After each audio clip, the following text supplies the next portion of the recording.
कि तू भी भूल जा, मुझे भी भूल जाने दे, कि तू भी भूल जा, मुझे भी भूल जाने दे। सपनों में आके मत सताओ, मुझे सो जाने दे। क्या दर्द है तेरी आवाज में छोरे। कहते हैं जब ये दिल टूटता है तो आवाज नहीं होती, लेकिन जब ये टूटता है तो कयामत आ जाती है, तूफान आ जाता है, ज़लज़ले आ जाते हैं। तेरी आवाज में वो दर्द है, तेरी आवाज में वो मोहब्बत है। सुनो, तुम आज कहो और आज मुद्दत के बाद ये कभी दिल खोल कर नाचेगी। कोई कहता है पागल, कोई कहता शराबी,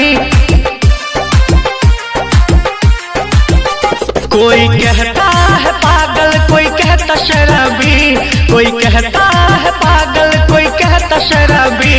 तूने ही बेवफाई मेरी हाल बनाई, तूने ही बेवफाई मेरी हाल बनाई। मुझ पे हंसता दुनिया क्या यार निभाई, मुझ पे हंसता दुनिया क्या यार निभाई। तूने ही बेवफाई मेरी हाल बनाई, तूने ही बेवफाई मेरे हाल बनाई।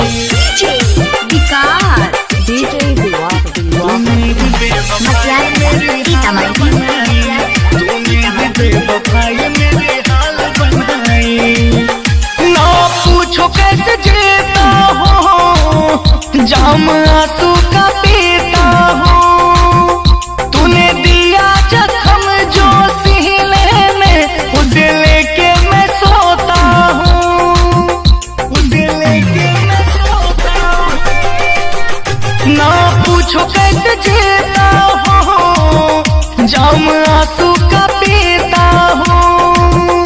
तूने दिया जो जख्म मेरे सीने में, उसे लेके मैं सोता हूँ।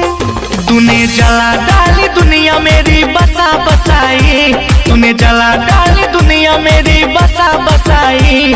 तूने ही बेवफाई मेरी हाल बनाई, तूने ही बेवफाई मेरी हाल बनाई। मुझ पे हंसता दुनिया क्या यारी निभाई, मुझ पे हंसता दुनिया क्या यारी निभाई।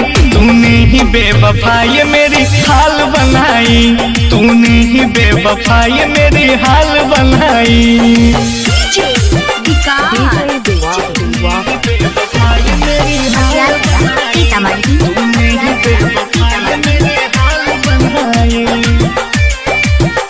दौलत के नशे में तू मेरे प्यार को बेच दिया।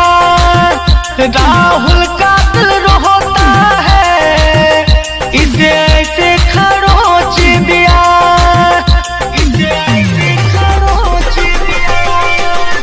दौलत के नशे में तू मेरे प्यार को बेच दिया।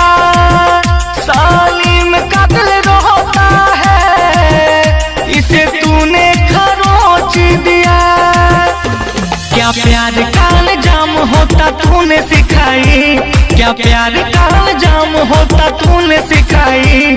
तूने ही बेवफाई मेरी हाल बनाई, तूने ही बेवफाई मेरी हाल बनाई। मुझ पे हंसता दुनिया क्या यार निभाई, मुझ पे हंसता दुनिया क्या यार निभाई। तूने ही बेवफाई मेरी हाल बनाई, तूने ही बेवफाई मेरी हाल बनाई।